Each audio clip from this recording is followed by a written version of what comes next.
It was only a matter of time before G.I. Joeberg tackled the lesser-known G.I. Joe game for the Nintendo Entertainment System.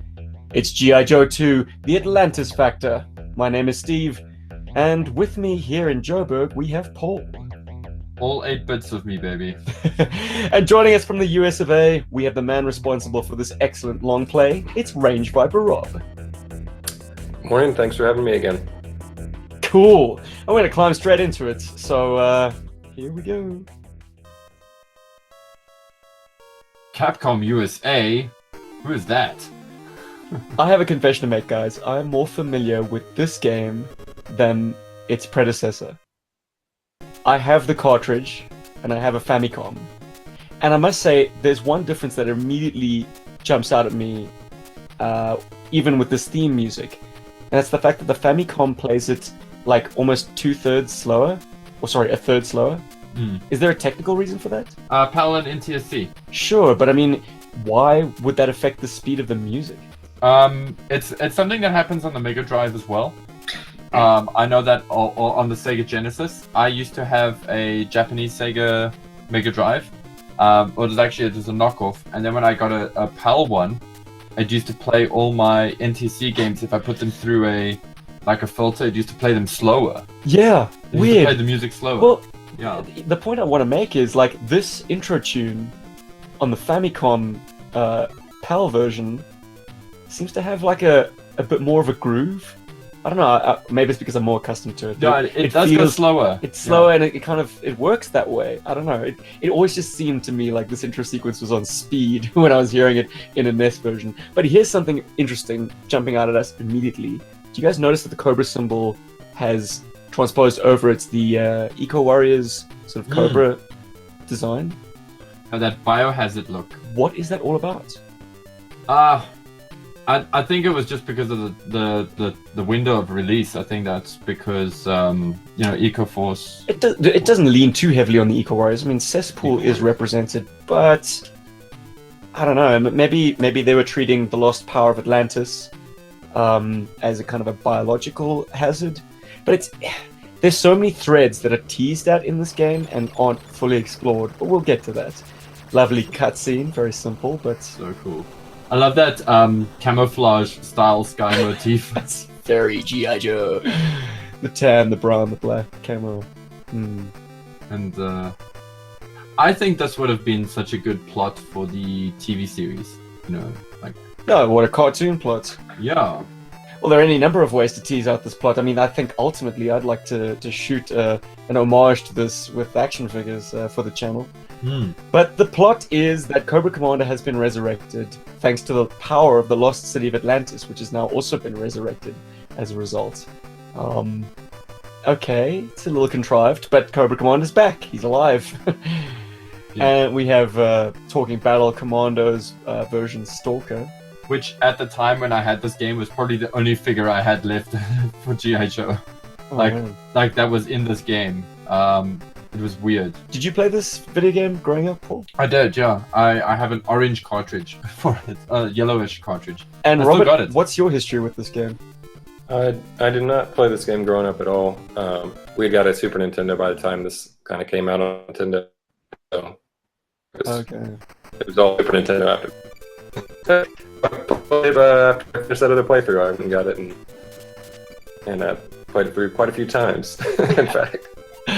Yeah, I'm sure it was rather brutal after a game like the initial G.I. Joe game, which has a bit more of a kind of a faultless system. I mean, this one has pitfalls that can be somewhat frustrating. At least every review that I've ever heard say that it's quite frustrating. Yeah, just a couple, design elements and things, choices that they made that I'm not sure why. So. So this initial level, I already have to draw the comparison to the initial G.I. Joe NES game. Like, in that initial Amazon level, the first game, we had sort of scrolling in 3 different planes. We had characters jumping from the foreground into the midground. We had like lightning flashes. This is a departure from that, and it's not perhaps the showcase level that we might have wanted to kick off our G.I. Joe adventure. But hey, at least it's got sort of very Grecian architecture. They did their research there. This was a cool moment when you get Wetsuit, because David actually had this toy around the same time. So it was like... Though he's so orange in that image. Like, I thought that it was the next version, the version that I had. You had David had the yellow version, did he not? Yeah, I always thought it was the orange version. I mean, he looks orange in the selection screen. I think the orange version is actually meant to be the proper one. I don't know, because like a lot of American guys I've spoken to, on the episodes, have always harkened back to an orange and black wetsuit, and guys on forums always talk about orange and black, and never really like refer to the yellow and black. So that's funny, because me and my brother both had the yellow and black. I didn't even know the orange and black one existed for a while. Well, yeah, same here until I got Bellamo's book, and I was like, wait, I'm convinced that locally we only got the orange and black. The yellow and black was never got this far. Well, David got his in Hong Kong, to be fair. There we go. That's why I'm thinking, man. Like the South African release with the Barracuda. Well, in the same year as the Barracuda, not with the Barracuda, but I think everyone put that wetsuit with their Barracuda anyway. Well, that's how it appeared to me anyway, was those two. So, you've just blitzed through those 2 rounds. I mean, like, was Road Pig even a thing for you? I mean, wow. Yeah, well, like I said, I played it through multiple times, and once I kind of figured out max your gun first, and save all your ammo for those kind of interim bosses and then final bosses, those guys become a little bit easier. Yeah, because I mean, I played this a lot, and I remember this being quite difficult when we started playing this. It was far more difficult than the first one.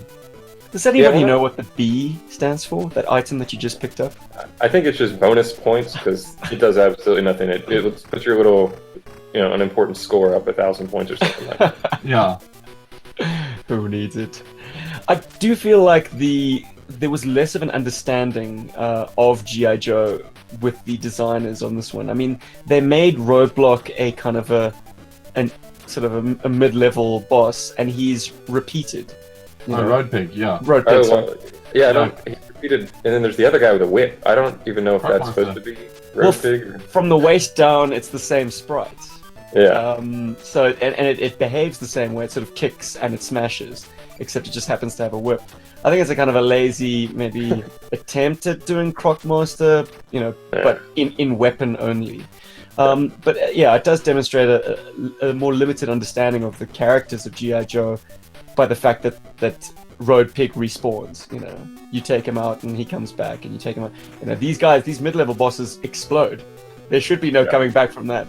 But in the first G.I. Joe game, Road Pig was a end-of-level boss, as I joked, hurling caramel popcorn.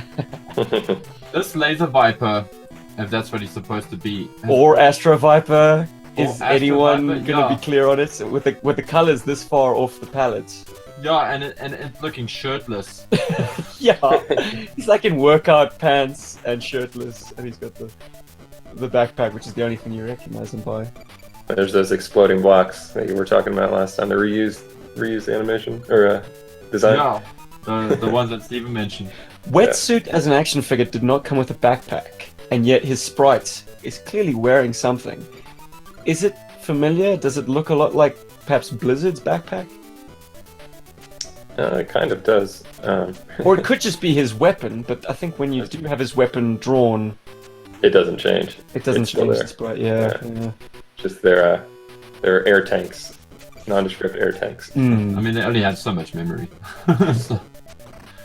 Although there's a lot of unused, it's actually very difficult to get sprite sheets for this game, as I've recently discovered, because I wanted to try and get a lot of the background sprites for this game, and now I've actually had to resort to playing it and taking screenshots, because somebody was talking about making a backdrop out of these amazing sprites, and I've had to do that for the first and second game, at least for the background sprites. But the character sprites, I think it's only Hawk that's available for this. If if anybody's interested in that kind of thing. Well, you've got Snake Eyes too, since they didn't change anything. Yeah, true. I was inspired by this playthrough, Rob. I did watch it prior to this recording. I've watched it twice now. After the first watch, I tried my hand at good old G.I. Joe 2, and it was the most sublime Nintendo playthrough of my life. Like, Well, because I absolutely kicked ass. Like, okay, I mean, you are far more comprehensive, but I managed to level up Storm Shadow, and man, oh man, is he a joy to play with once he's got all this gear and all his stats up. So I absolutely annihilated this game. It was great fun. he's the when the first couple times I played through was I got Storm Shadow and I level him up, and then I'm like, you don't need anyone else. They're just No. he's can jump the highest, and he's a lot cooler to use than Wetsuit or someone else. And there wasn't really a need for Snake Eyes. I went, and this one later you'll see, I do go get Snake Eyes and Duke, but I beat the game without even finding those characters many times. Sure. Well, this is why I doff my hat to you, sir, because this is, as I say, viewers, you are in for a very comprehensive and expert long play. Because you managed to give each character a little bit of time to shine, which is That's attack. impressive, given that some of them are, only added to your roster very late, and Yeah. and sometimes resources are too scarce for them to be fully leveled up. But here we have one of my favorite baddies, Overkill. Guys, thoughts on Overkill? Oh, I love him. Yeah, I the can't believe design, man, it's great. I can't believe how many times this boss actually beat me. And then, like now when I play this game, if I get hit by him, I actually feel like an idiot because he's actually got a very easy pattern. Yeah, I get hit a few times. So. Yeah, no, don't stress. There's no judgment. I used to feel like such a tool. I do wish they'd added some red to his palette though. Like he's in design, he's all there. He's got the claw hand, he's got the pop open chest blaster, but there are red accents on the action figure that would just make him that much better. And I don't think is it a limitation in the amount of colors that you can have? Because On screen, Destro uses red. Oh, so it's an on-screen limitation, not just a kind of a overall limitation. Yeah, I think for the boss rooms, what they try to do, I think they try to be smart with the boss rooms, and they're using big sprites, and so they're trying to use as many similar colors as they can. I think that's what they were going for. That said, the boss rooms have fewer gimmicks, than the first G.I. Joe game. I mean, we were always going to make this comparison, but the first game you varied it. It was sometimes an individual sort of main boss, and then there were vehicle bosses, and the settings were always varied. Whereas this game, it's like it's a boss room, and it's always a individual character boss.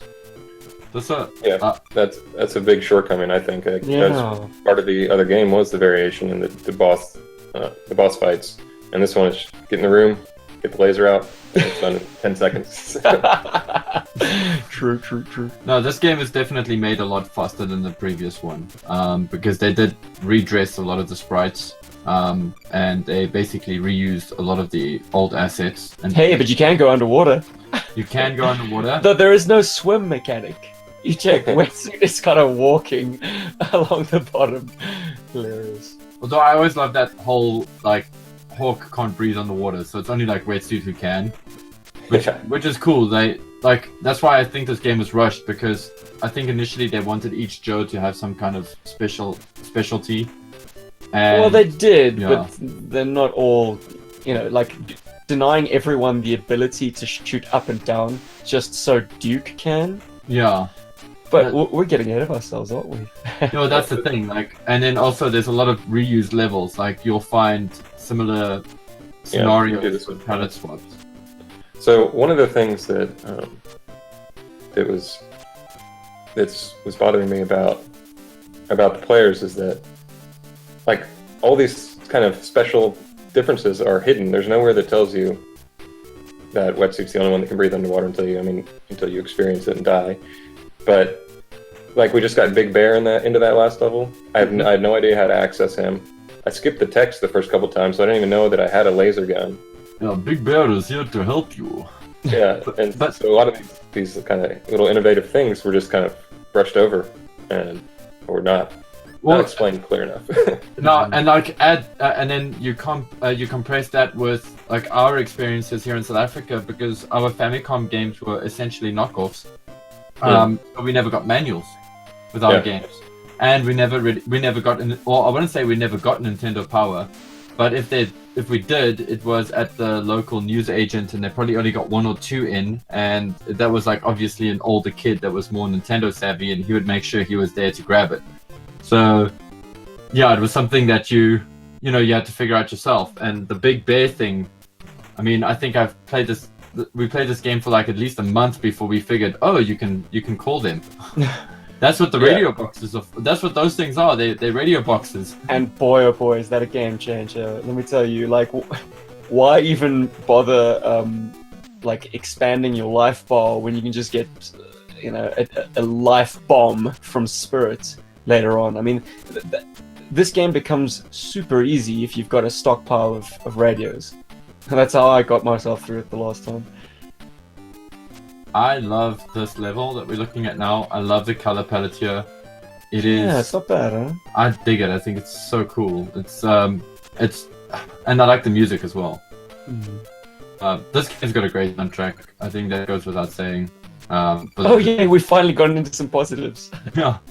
I like the fact that the level designs, it's not just geographical. I mean, we're playing in the same island essentially, the sort of lost city of Atlantis, but we're taking out Cobra infrastructure. Like, there is a missile base, there's a warehouse, there's a rocket base, where Cobra's shuttle is parked. Like, yeah, so it's taking a different approach to the first game in that we're not seeing different topography per se, but we're seeing different facets of Cobra's operation, and it is a vast operation. Who are those guys on the gun chairs? I have no idea. It looks like Crockmaster again. Yeah, I feel like there was a stricter adherence to like what actual toys were available in the first G.I. Joe game. Like, this one does invent some things. Either that or it's just a GIMP Viper. Yeah, concept art that they rolled with, or maybe This is probably in the game, and I suspect that it's the same setup as the first game. Yeah, I suspect that they were perhaps sprite assets that Capcom had from an unused game or something. They just kind of adapted it slightly and just threw it in there. That's very likely. Oh, here comes a power bomb. Nice. Instant upgrade to the laser. And you switch to wetsuit, so he takes the health damage. Yeah. I missed out on that little subtlety. My goodness. You have to be pretty quick on your switches in this game. I mean, like, switching between weapons that you want to power up while the item is still bouncing through the screen. Switching characters so that, your least favorite takes the hit. There's a lot of memorization and improvisation in this game. Unnecessary difficulty addition. Agreed. There's also some other hidden stuff that I didn't realize until later when I read like someone else did a review of it. But for example, the laser gun, it's more powerful when Hawk uses it than like any of the other characters.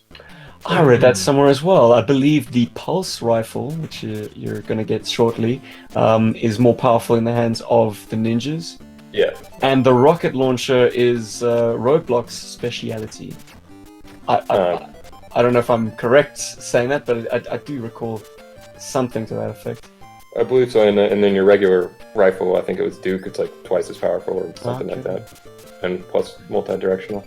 But because of that, you'll notice that I don't even like level up Wetsuit's rifle or pull laser rifle because I know I'm just saving Hawk's energy for the boss. And so the only reason I switched to him a couple other times is because he can jump higher. And when I know where the health upgrades are that I need for him. So it's kind of but it kind of gets annoying when you want to use the other guy that you like more, and you kind of want to save him at the same time. So I always thought that was kind of a mean game design for this. Yeah, was that, like, you share ammo across all the weapons, so it's you run out of your like awesome gun, and then you have to punch your boss. But not for cesspool. If anybody saw that was meant to be cesspool, but I know that you probably cesspool-shaped flicker that died. A cameo from the Skystorm. and the MVP, everyone. Ladies and gentlemen, Storm Shadow version 3. We need an 8-bit Storm Shadow color variation. I dig that like sort of purple-white combo that they've done there. I know that it's supposed to replace the black because it's just too much black on screen, but damn, still cool. I don't know, man. People turned their noses up when the 25th anniversary used cartoon accurate colors. To use a video game accurate color scheme on a figure. Oh, but that's like so in vogue at the moment. I mean, NECA's doing it with Dude, we're not everything. getting any action figures from Hasbro at the moment. Yeah, sad. Yeah, Although so it'll it's have to live in custom territory. Although I see Sideshow's just released a new Storm Shadow statue at NYCC. They unveiled a new one. I was quite impressed. And then, yeah, anyway. I think this ninja. Such a cool sprite. It makes him much cooler as soon as his sword's leveled up right here. How it shoots. Yeah, it does add something. I mean, yeah, if we're gonna sing this game's what rather limited praises again, is that it does add something to the sort of ninja force, as it were. Whereas Snake Eyes was the only ninja previously, and he didn't get to use any of the conventional weapons because he had his sort of the power of his jutsu. Like Storm Shadow and Snake Eyes now have ranged or semi-ranged attacks with their hand-to-hand. It just makes them extremely powerful. Does Storm Shadow ever use the gun in the comics or maybe the cartoon? I know the figures never came with any guns. I remember him throwing a gun at somebody, but I don't know him shooting it. He picks up Snake Eyes' Uzi a couple of times and lets off some rounds. And he always kind of admonishes himself for doing it. Yeah. But he sometimes bows to the convenience of just letting loose some automatic fire. A ninja is the weapon! So yeah, And- there's another reused level, right? 2 in a row. One after the other. Well, they are useful in leveling them up. I mean, those chevrons that expand your life bar, are they not the most welcome icon you can possibly pick up? It's part of the game is memorizing where those are. Yeah, they are your everything. Yeah, particularly when you've got these guys who have very low health bars. That's what Yeah. makes them prohibitive. And Yeah. Storm Shadow has three bars initially. Snake Eyes 2. What a It's hell of like- a mountain. Sorry. Yeah, you just keep on climbing. When do you go down the other side of the slope? And I would expect that Spirit to be a lot harder to find in the game because he was certainly a lot harder to find in real life. And still Well, is. that's what I didn't understand. He just has a cabin on Atlantis, or Yeah, where are we anyway? Like, it looked like a tropical island peeking out of the water. Now you've got these snow-capped mountains. This place has got some crazy topography. But I must say, this kind of level design is beautiful and interesting. It's quite unusual to keep yeah, climbing since like they kept most of them linear, it is nice to have some variation in the that. layout. And these are all just like intermediary levels anyways. This is a cool. Sorry, I love these levels. Yeah, all of a sudden it's nighttime. It's Or like are the you mushrooms. under some... No, it is definitely nighttime. You can see in the very background this kind of dark sky. With the silhouette of the Acropolis. Yeah. Oh, Atlantean. No, this game also has you always bringing wetsuit with you because you're like, is there water in this level? And then you get to the level and you're like, oh, there wasn't any water. I could have brought like, roadblock with me. In my playthrough, I kind of just stopped exploring the underwater areas completely. 'Cause Yeah, it gets a little tedious. it forces you to play the level twice, essentially, if you are hunting for items. But yeah, once I had Storm Shadow powered up, I didn't need nothing. It's time to take on the head snake. And they're so mean about it because you can't go back and replay the level, so you can't essentially farm. So if you take wetsuit with you when you should have taken another character to level up with you, or if you take the wrong character with you, you're kind of screwed. Which once again, it's memory and improvisation.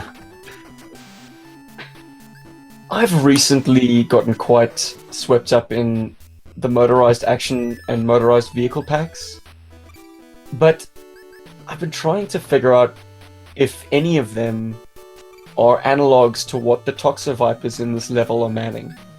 And none of them really do. I mean, it does once again look like a game-only sprite. There is no toy equivalent.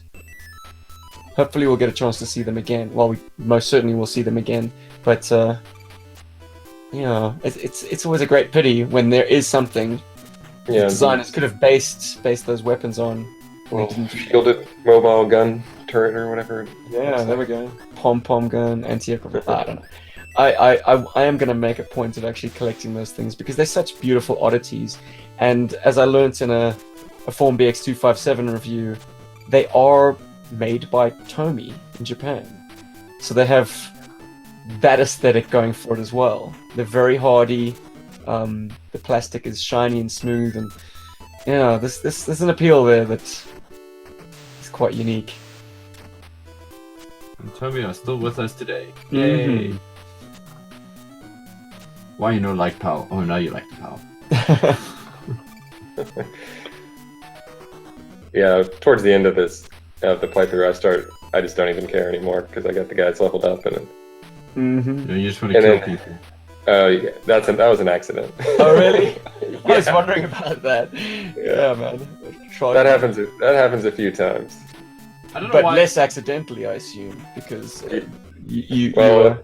I use them properly a few times, and then so sometimes when you're hitting select and to activate them, it's like down and select, and then I forget how to cancel. It's B or A is cancel, and one is use, one's cancel, and I always hit the wrong one. So.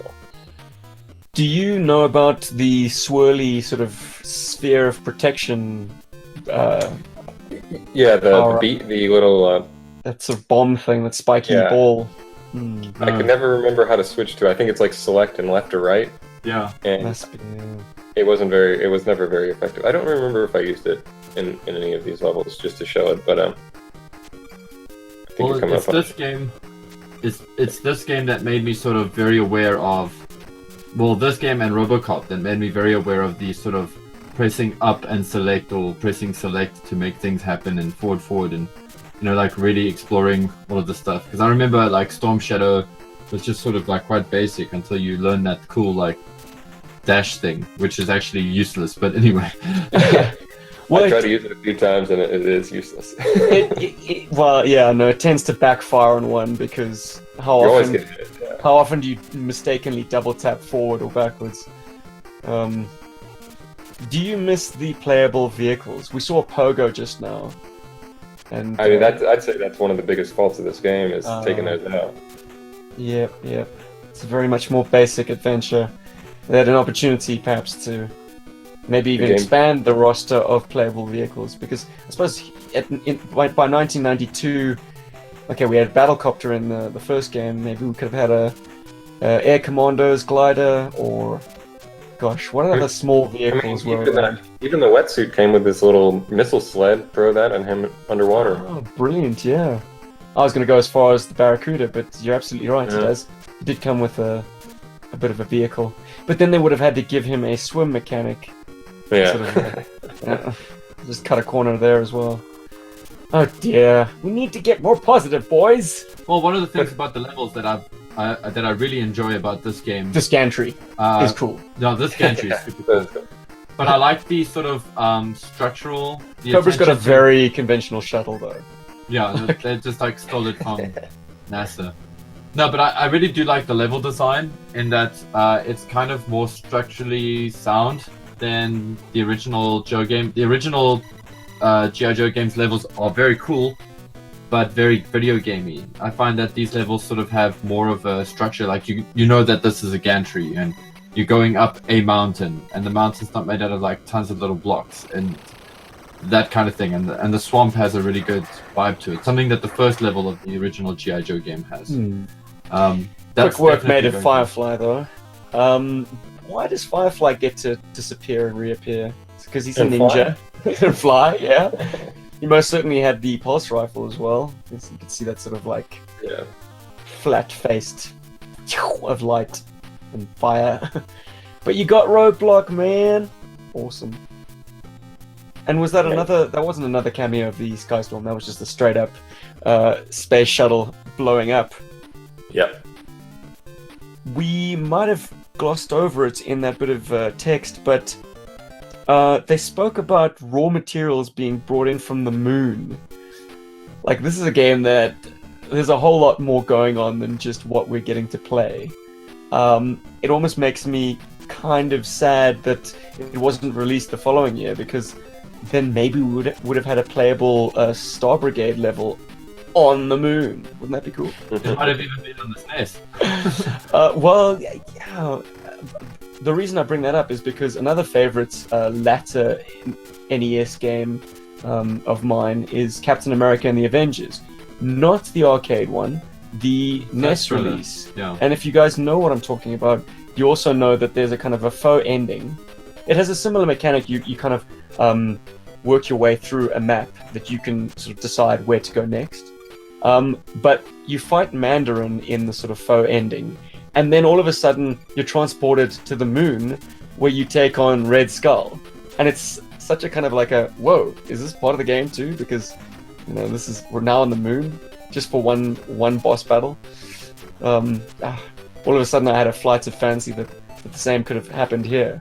You know, Roadblock says, oh, they're trying to get minerals from the moon. Let's board the rocket and off we go. It's funny. I'm reading the whole classic comic series because I never ever had read the whole thing, and I've just got to, like, I think it's at issue 145 or 146 where Roadblock dons the Space Force Star Brigade outfit. So yeah, man, it's a good look. It's totally. I did not realize as a child that was Jetpack Hawk, just dressed in different colors and given a very, very good roadblock head sculpt. There's a Sky Storm again. Okay, guys. So this sprite, is that a Sky Patrol sprite or is that a nullifier? I mean, that head is. It kind of looks like it's got Freefall's gun. Yeah, Freefall's It gun looks and like coloring. Freefall. Yeah. But then But it's gun now. that helmet, what is that? Gung Ho's got a big old noggin. Did you ever learn which enemies he's referring to that get stronger if you attack them with guns? No, because 90% of the enemies you fight with your hands because you want to save ammo. Yeah, exactly. One theory, and I haven't tested it, so it's purely conjecture at this point. Maybe the alley vipers, because they've got shields. If you were to fire your machine gun at them, for instance, that might give them a chance to recharge their health. I don't know. It's not a theory that I'm ever going to test out. The Toxo Viper's weapon looks like a repeat of the Toxo Viper's helmet. You guys notice that? It's got a similar aesthetic, similar slope with a similar like suture down the front. And then now you have the Mamba changed to a different vehicle, but it has all the exact same. And the Sea Rays were mid-level bosses for the first game, except in a sort of a the top-down perspective. Yeah. Yeah, they also upgraded the Sea Ray and made it bigger for the second one. Oh, it's monstrous. But I kind of wished the Mamba in the previous level. Well, I wish the toy Mamba had a similarly positionable weapon system. It always struck me as disappointing that an attack helicopter has these fixed forward machine guns. Like, this is a helicopter, it's not a jet. It's not made to fly in a straight line. It's meant to whip around and maneuver, strafe and loiter. So yeah, a fixed forward set of guns was always silly. Oh, Punch Mamba. those missiles. But yeah, the Sea Ray's looking badass. Yeah, I don't know what Roadblock. He doesn't do a kick. He does this like Belly flop. flying chest bump or something. Power hug!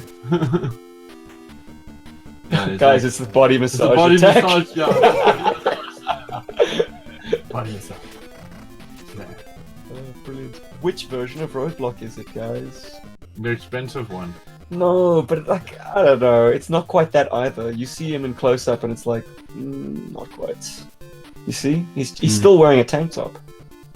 So it's like basically V1 Roadblock with a different color palette, like a dark grey uniform. One of my favorite levels. Oh, this is the worst level in the game, man.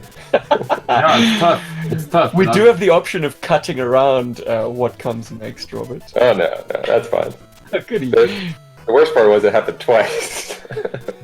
I think Paul has no idea what we're talking about because Paul's. Oh, yeah. I'm watching this playthrough fresh because I didn't want to. I wanted to go and dry. Okay. That terrible phrasing. That. Only if you like, don't ask your moms about that, kids. Just. Oh, we're gonna be tempted by seeing. Everybody say it with me. Oh, the buzzbore. The buzzbore. Oh man, non-playable. Here it comes. There it is. Oh. And there it goes. Paul. Don't be cruel. Alright, so that's why I'm laughing. here's a tip for anyone else playing. If you don't revive the player the next time, and you complete the level with someone else and you don't revive him, you have to wait like 2 levels for him to come back. And it's like this. And they penalize his stats. Yeah. I died once in my playthrough as Storm Shadow.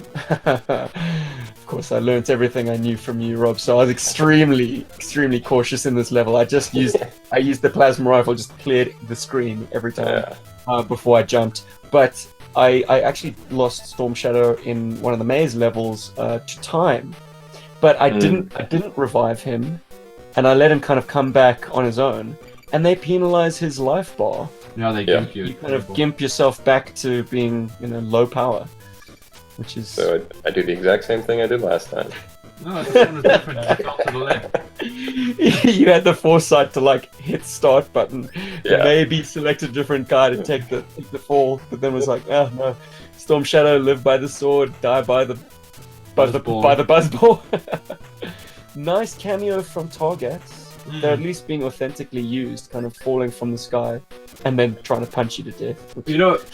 I looked in the sprites sheet for the first game, and they are that sprite that sort of shoots past is actually a target from the first game. It's actually the same sprite.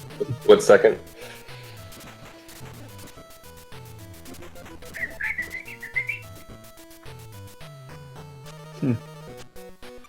Oh, fingers crossed, buddy. Here we go. This time. Destroy everything. I hate these tree kill stickles. That was close. You just hope that when you take damage like that, you get knocked in the right direction and not the wrong direction. But you made it. Wonderful. Yeah, Storm Shadow's jump ability is an asset. I'm curious to know who has the greater jump, Storm Shadow or his sword brother. But I think we might find out the answer to that a little bit later. Yeah. Those breakables look like snakes, right? Yeah, little cobra heads. And a cowboy hat. Yeah. It's like snakes and a cowboy hat. No, it's the snake cowls, the hood. Yeah, no, I'm just being ridiculous. Oh yeah, motorized action pack, vehicle pack, the Cobra rocket sled. Gets a major feature from this and the first game. Just we need a fast-moving, fireball spitting Thing of death. What are these guys again? What did we agree on for them? Copperhead or something like that. Yeah, I don't know, they just look like they're from another game. There are too many of these sprites that are mysteries. Whereas the first one, you clearly knew you were dealing with a Night Viper, or you clearly knew you were dealing with a Rock Viper. This one's all over the show in terms of its enemy sprites. And we also have to remember to do a sprite competition for this game. The text refers to a biological creature. Any idea what that might be? Nope. Yeah, and I don't know if the game's going to answer that for us either. But this level is notable for a few things. I mean, it is a very unique level. I like the design of it. It looks almost like something out of Commander Keen.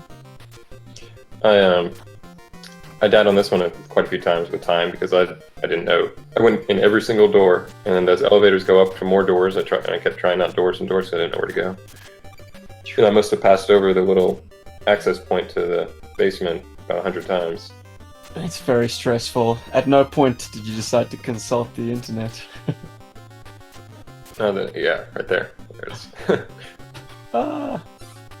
So yeah, I mean, I think I managed to have an easier time of this because I just watched your playthrough. But I think the first time I beat this level, I definitely Googled it. This level Now was these guys those have different mounted guns than the other Toxo Vipers. Still got that kind of sloped front, but there's like there's now something on top. Oh, you mean the Predator? It does. It does kind of look like it. You Watcher. But the design on this level is amazing. You've got those sort of like computer sections, and then you've got these hallways. It's. I don't think this gets nearly enough credit. You one ugly mother hugger. One ugly mother body massager. Hey, we found the doctor. So now it's all about Snake Eyes, whereas the blurb for this level spoke about a biological creature that Cobra's working on in here. And granted, it is a lab setting, but where's this creature? Don't you find Major Blood here? I think so. No. So we're left scratching our heads as to where this creature is, but they look like sort of gigantic vials or like tubes that you. No, it's... Maybe the Toxo zombie was what they had in mind, and they never got around to adding it. I mean, this does look like TGRI, you know, from the Ninja Turtles. I mean, it does look like ooze canisters. Nice computer in the background, desktop, yeah. Don't you ever feel with those 486 DX266? Yeah, with the Tandy monitor or something. Merciless with those flak vipers. And would you agree with me, Jess? Those are flak vipers? Yeah, definitely. Oh, yeah. And I Thank see it goodness. earlier in a more natural color as well. We finally managed to figure out one of these sprites. Those guys with the turrets are relentless. It is so irritating. It's such a needy firing pattern, if you know what I mean. You just have to jump the whole time. You don't get a chance to breathe. I mean, you can't help but take a shot every now and then. Roadblock picking up that chevron was prescient. I mean, Yeah. Did you know? That's part of the memorizing. Nice one, Rob. Well, we are definitely benefiting from your memory, man. There's a trick that I learned later. I think I used it in a later level, but for those the plasma rifle, it blocks projectiles. So if you just waste ammo shooting at them, they can't hit you. The little blast will absorb it. Well, with enough radios and gung-ho at your disposal, ammo is no longer a problem. But here we have a bizarre choice. I mean, you have Firefly able to fly and disappear. Major Blood is totally handicapped by having to crawl. Oh no. Yeah, it's Sonic Fighters Major Blood, so that's why he's throwing all those grenades. Cause... Sure, but I mean, why is he slithering around like a snake? I like his claws though. He looked great, but you only see him upright for like half a second, and then he's like belly flopped. Sad Snake Eyes is sad.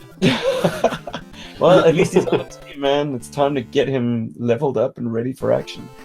But once again, guys, coming back to the blurb to that previous level, there was no follow through. We didn't see this biological creature. Ah, man, once again, a thread that was teased at in the text that, granted, you can easily ignore and your experience of the game will not be affected. But I like, even with these rudimentary 8-bit games, to enjoy the plotting that someone thought about, strung together, and executed. And it's sad when it doesn't really pay off. This level is full of hate. Oh yeah. It's just everything hurts. And I love how the decor changes from being sort of like Greek to like a mix of like Tibetan and, you know, New York. It's like more like a Ninja Gaiden level or something like that. And some very modern face brick. Yeah. It's like, okay, are we still in the lost city of Atlantis? Where are we now? No, I do like the soundtrack change you get here though. This one on this tune only plays on the 2 levels that are like this. I think. Maybe I'm misremembering. But... And there's like a reason for it. You have to go to them for something. Yeah. Well, you get this special statue. Looks like it's from 5-Star Stories. What does that mean? With no fanfare, you just they don't even let you know that everything just leveled up except his life. But yeah, I totally screwed that up on my playthrough. It's like, oh, I just wasted that. Oh dear. Yeah, I think somebody mentioned something about the statues being mystical. I think it's Spirit. It's Spirit, yeah. No, that 5-star reference is if you know the anime or the manga or the model kits from a series called the 5-star Stories. That statue is very reminiscent of the designs found. Okay, because I would have gone with like a more out there Gundam design. That's exactly what they are. Very out there Gundam design. Cool, with a big old sword. Damn right. Okay, Snake Eyes, he's looking a little bit more respectable. Still, you're not quite out of the danger zone just yet. So he's got his old sprite back from the previous game. They just used it wholesale. Was that a budgetary concern or issue? I guess so.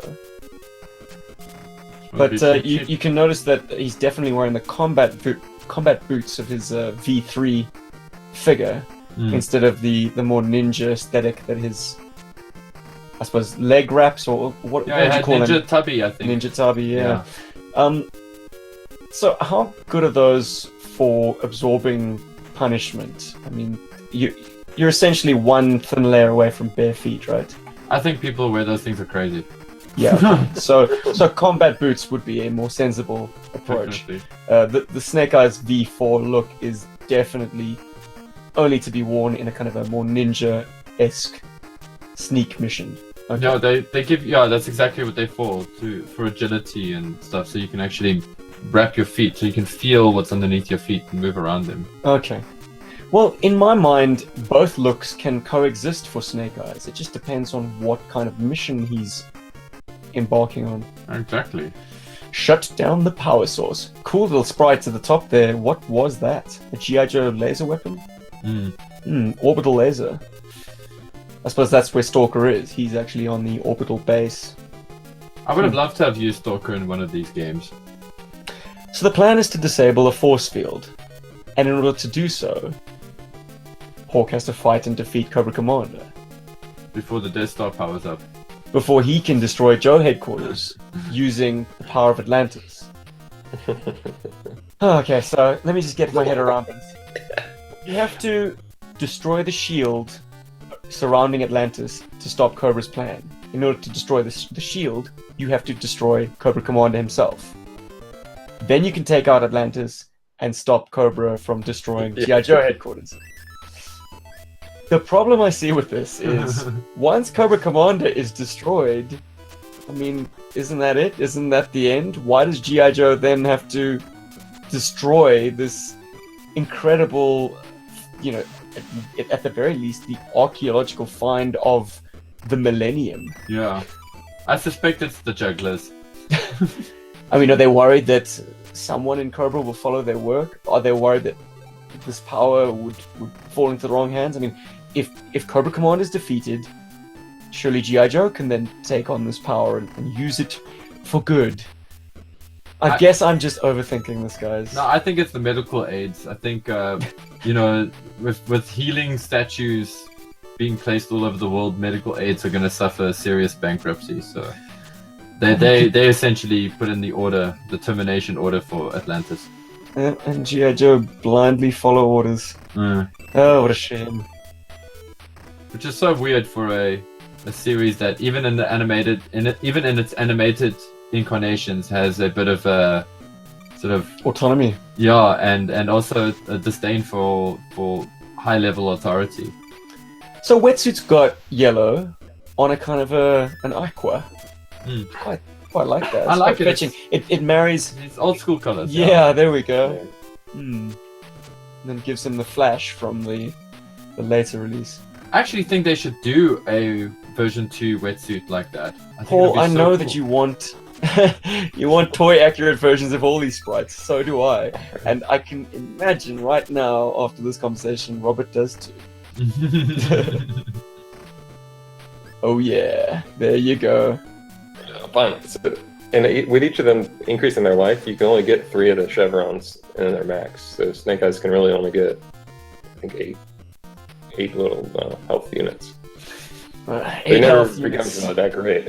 No. But he's potent and he's useful. I mean, you can always just keep Hawk around to kind of take the brunt of the damage.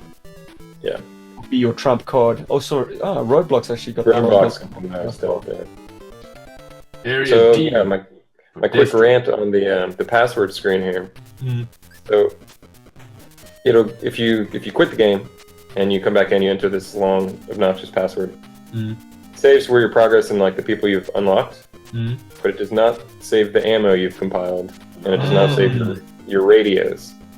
So you go to fight Cobra Commander, say you pause at the last level, then you start with 100 ammo and no radios, and basically no chance of beating some of that stuff near the end.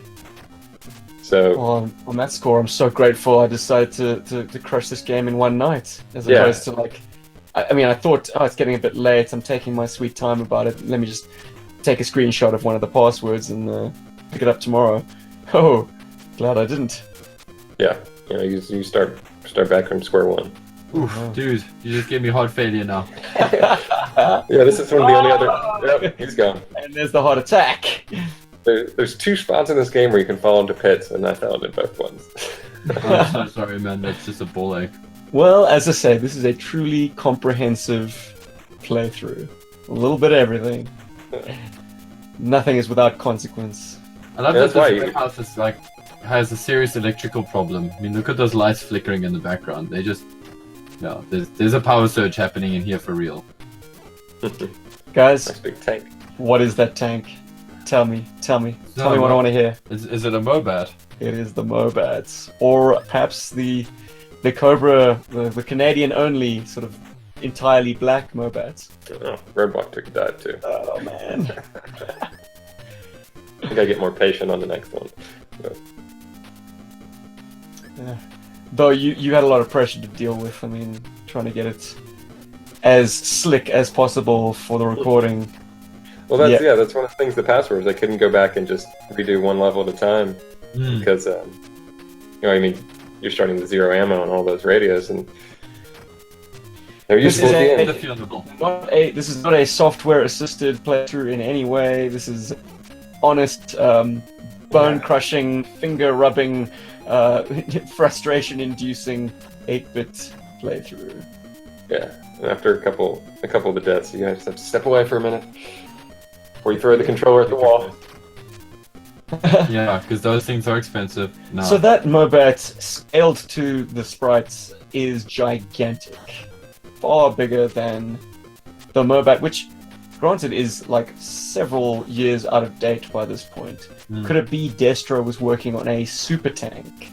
A kind of a giant Mobat. With a city-destroying size cannon. That's how I'd like to imagine that tank is. So whatever thought you put into it is probably more than the developers of the game.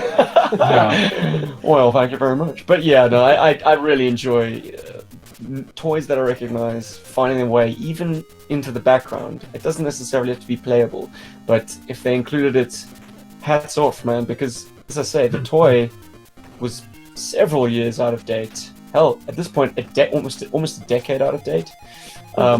So it's a nice callback. Great Easter egg. They could have put any tank design they wanted in there, but they chose the Mobats, and I'm going to give them credit for that.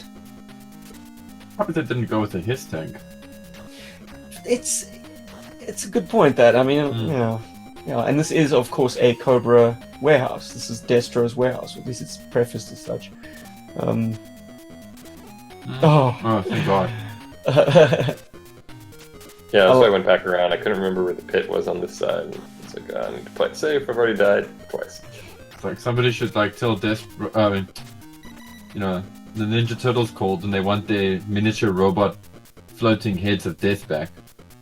It's not apparent in the playthrough either, but if you pay attention, you have to go through the doors in a certain order, or else you loop back to the beginning. So if you go through the wrong door, then you have to kind of replay that segment again. Did you consult Google for that? I did. I did. And does the term Cabba ring any bells? Yeah. Well, I think mine was 3121 or something like that. Oh, but, right. Okay. Well, yeah, the playthrough that I read lettered them as opposed to numbered them. Yeah. So, A, B, C. So, you want to do it in the following order, dear listener? It's C, A, B, A.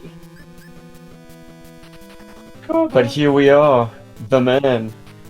gorgeous, but you seldom see him because he spends most of his time in this impenetrable force field silver ball. My Destro ball. Very difficult to dodge.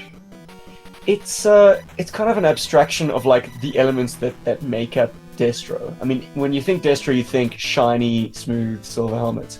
So they kind of ran with that. It's like let's make him this shiny, smooth silver ball that you can't penetrate. Yeah, it's like those balls that you kind of roll around in your palm. Yeah, he's one of those massaging balls. I'm always told that the object of that is to not make them clink. Yeah. Try and keep them apart. Yeah. Is it working your dexterity? Make your grips strong and your forearms strong. Anyway, Destro, goodbye. Goodbye, Destro. It's always cool seeing that sprite. The sprite is cool, but the cutscene is amazing. Yeah, Look at that. Look at awesome that. Power of Cobra. And he's got the high collar from his Battle Core version and those shoulders, which... Okay, that version will always be inferior to version 1 Destro. C-O-B-R-A. An interesting choice for whoever scripted that he makes Cobra an acronym. But you can't take on a weapons manufacturer without scoring some cool weapons. And you've got that missile launcher.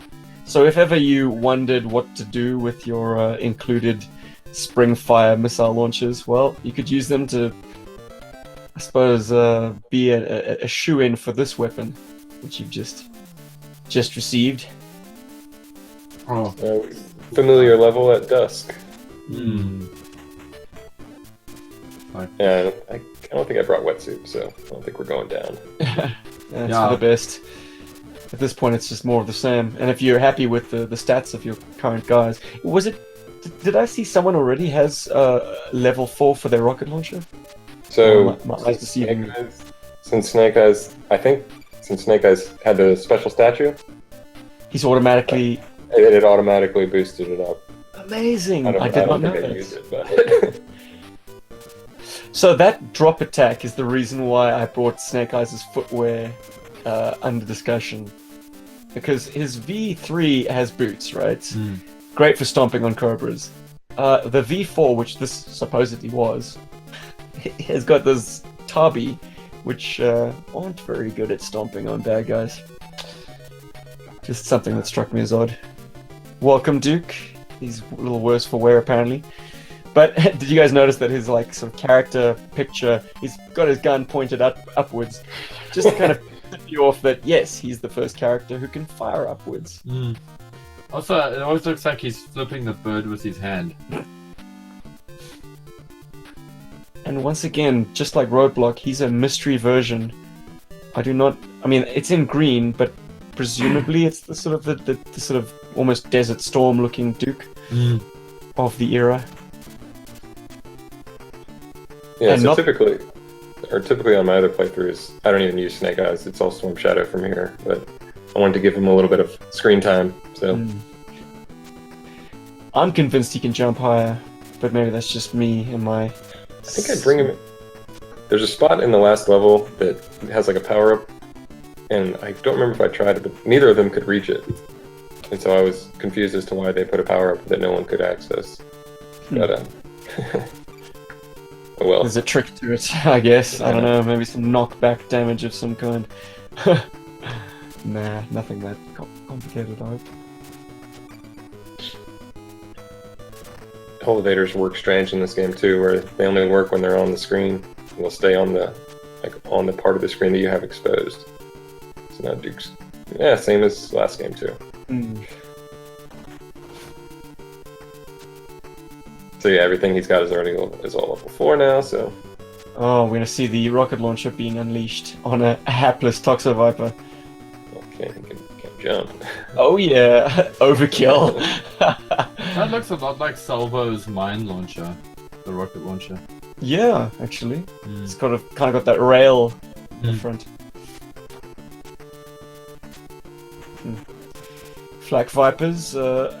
What tipped me off, apart from the helmet, was the weapon having an underslung bayonet, which incorrectly on the gun itself, the toy, it doesn't stick out further than the barrel. So it's like, Useless. Useless bayonet. What are you supposed to do? Just a slashing downward attack.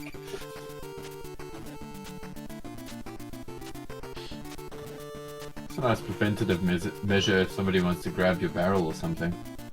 I mean, you know, I'm speaking like a 10-year-old, but Oh well, it does make the weapon look sufficiently more mongrel. It's got a melee attack for a guy who's supposed to be knocking out aircraft. My goodness. So this random little tail level, was it just an I don't know, it's there for Apparently- item collection. It's supposed to be unclear which route you're supposed to take, so you might think this is the last level of the game until you find out. Oh no, it's not. You took the wrong path. That's what I gathered. Oh, okay. Isn't there the appearance kind of tipping you off in the map screen? I don't know, it flashed by so quickly.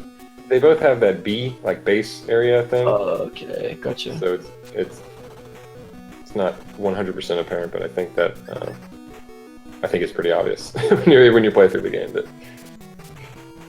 So we've got exercise pants, paunchy Astro Viper / Laser Viper.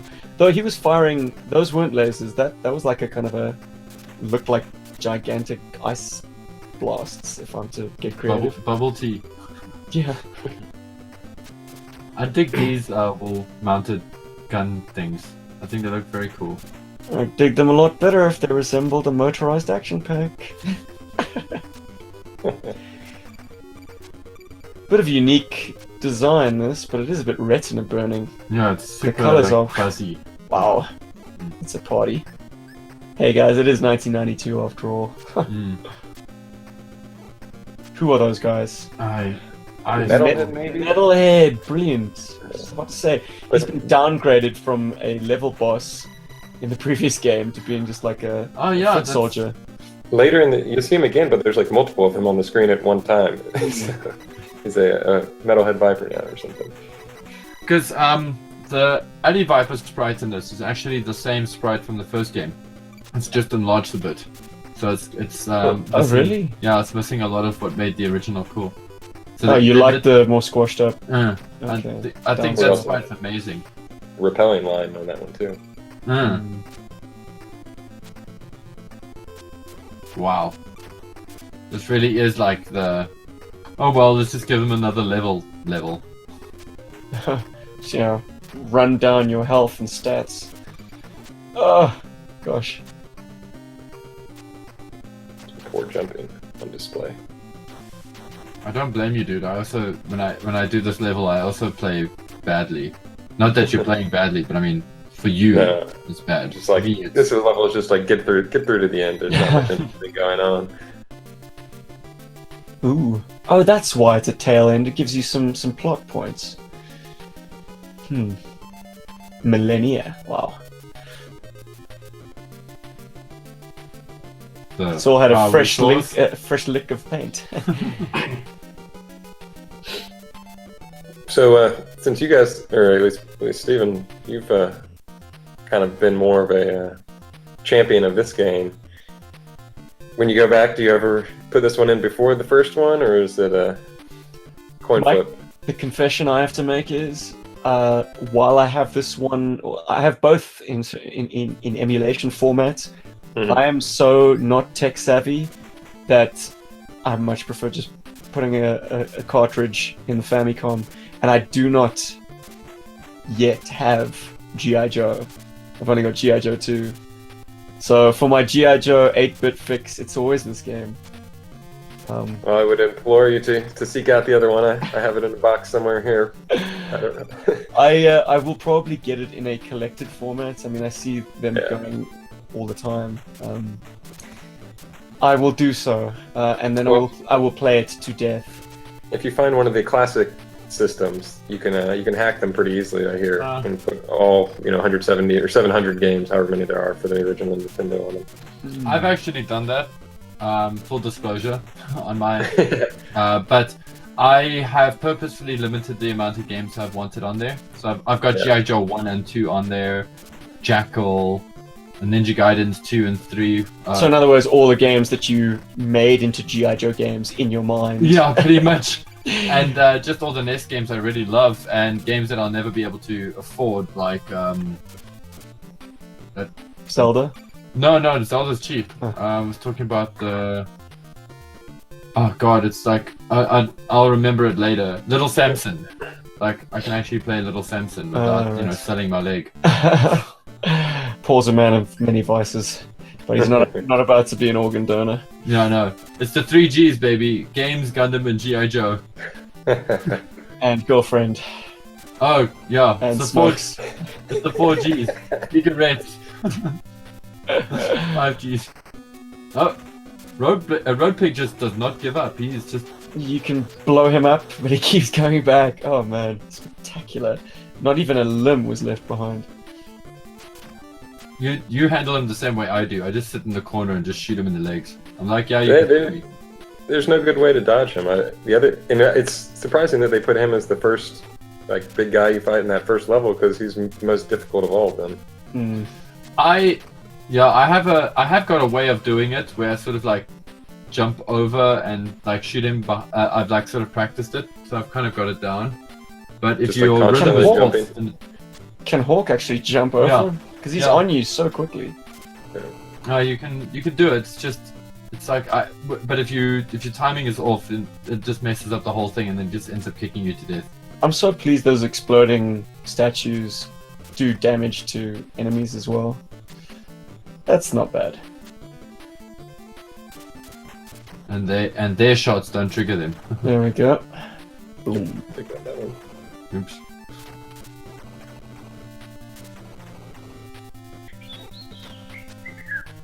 So you see some different infrastructure on this level, but still, it's I don't know if it's a fitting. Oh wait, this isn't the final level. This is the kind of the route into the final This level. is the long walk. Pathway to the. To Cobra Commander. Hawk teased something in the previous cutscene about the power source being kind of magnetic and drawing them in. It's another bit of story that we're not really given much additional info on. But I guess maybe it's supposed to make the point that this power is evil and needs to be destroyed. The world needs to be rid of the lost city of Atlantis again. Yeah. It's too bad there's no sort of mythological element lurking as well. You don't have to fight Medusa. They could have like done a kind of a Castlevania meets G.I. Joe with this game. I still dig the pirated cartridges of this game, like Contra 5, and it's this game with Lance and I can never remember the main guy, his name, but it's the 2 guys from Contra, and they've got all like access to all of these weapons, and and they have like 4 different colors. That's like the different characters, like blue Lance, purple Lance, green Lance. Stickers for days. It's awesome. It's a bit less visual intrigue for this level. Like, not even a Cobra symbol. Here's your jump test. Couldn't figure it out. If you can't make it, who can? Interesting. Maybe there's a way to rebound off, attacking a bad guy.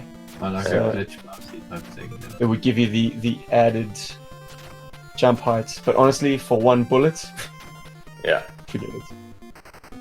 I think it's just bait. It's like That's a laser viper. Come on, look at the backpack. Yeah, no, he definitely is. I mean, at least he's put his shirt on this time. It's not like the laser viper's, granddad. Yeah, it's got that rounded top that the laser barrels attached I mean, they had to. them in the first game too, and they jump around like in the desert level. So I don't know why they didn't use that same design. I guess that- that's a rock viper. I couldn't figure that out. That guy is not a saw viper, Possibly possibly. don't know. Because I mean, he's got the giant gun. yeah with a foregrip. Though, what would have given it more of a what would have given it more of a saw viper appearance is if the foregrip was angled. Yeah. But maybe that's difficult to do. I think the With gun the needs to be sprites. at least 4 times bigger than that. Yeah. Oh, mind you, the Saw Viper does have a bipod in front of the foregrip, so is true. that goes straight down. So once again, I'm gonna say that was a Saw Viper. So many road pigs. Oof. Oh. Here's Back to the other end of Grandpa the Laser Viper again. Get in my lawn! Zumba. Well, I love that you like shoot them. I just knee drop him to death. Just jump over him. Oh, now I was like, I have 9 radios. I have nothing else to waste them on. Might as well start using some ammo that I've been wanting to use the entire game.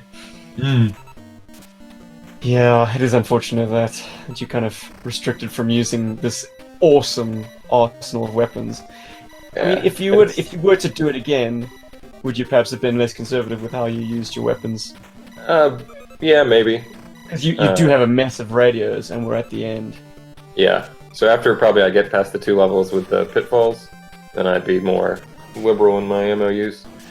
But it's one of those things. I mean, this pops up in all games, and it's kind of something that annoys me. I mean, even playing like a game like Halo, you never get to use the cool weapons. You have to use the stupid Covenant weapons because all the ammo regenerates through those, and you don't have any. Yeah, it's I have the same thing when I play Resident Evil.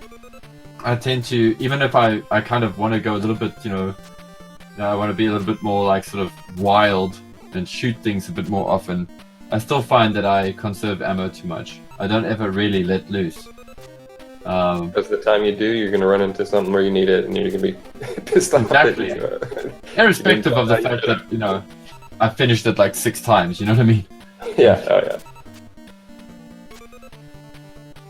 I don't know if I was in the wrong spot, but I couldn't get access to the items underneath this kind of false poison. Right in the middle. Oh! Is that the only way through? Okay. Haha. Pro tip. Yeah, Nice. viewers, pro tip. Couple test cases. Yeah, so one of the other things that bothered me about the playthrough was I guess because I was compared to the first game, and the fact that you don't have the playable vehicles, kind of the similar reused linear level designs, and then I didn't like that. Yeah, you got 3 or 4 weapons to use, but everyone got them, and so there was really the only advantage to using a character like Roadblock or Duke. You can crawl or you can shoot up, but you don't get that kind of variation in the gun. They don't get a cool gun to use, and there's not much incentive. Like Storm Shadow and Snake Eyes are the same character, except for in look. So Storm Shadow had more life, and you didn't play him in the first game, so why even bother with Snake Eyes? But Storm Shadow also has more lines to say. And it's interesting to me to note that we catch Snake Eyes already kind of imperiled at the beginning of this game, and that does kind of reflect how he gets played up in the media. I mean, it does seem like he's often in over his head and needing rescuing. in the brainwave scanner for the 10th time. Exactly. Brainwave scanner, to mention a few. But yeah, definitely there are plenty of instances where Snake Eyes is as we meet him on this game, like kind of already captive. And one thing I got from playing this, I don't know if it was just me too, is I mean, you never get this even since the Cobra Commander's even in the game. Like, there's no cutscene with him being like, "Oh, I'm gonna kill you, G.I. Joe," or anything like that. No. You only see him briefly at the end, and so that threat, what's not there from the outset. It didn't seem like it was. Rather unassuming door. Doesn't even say boss or Head office. head snake.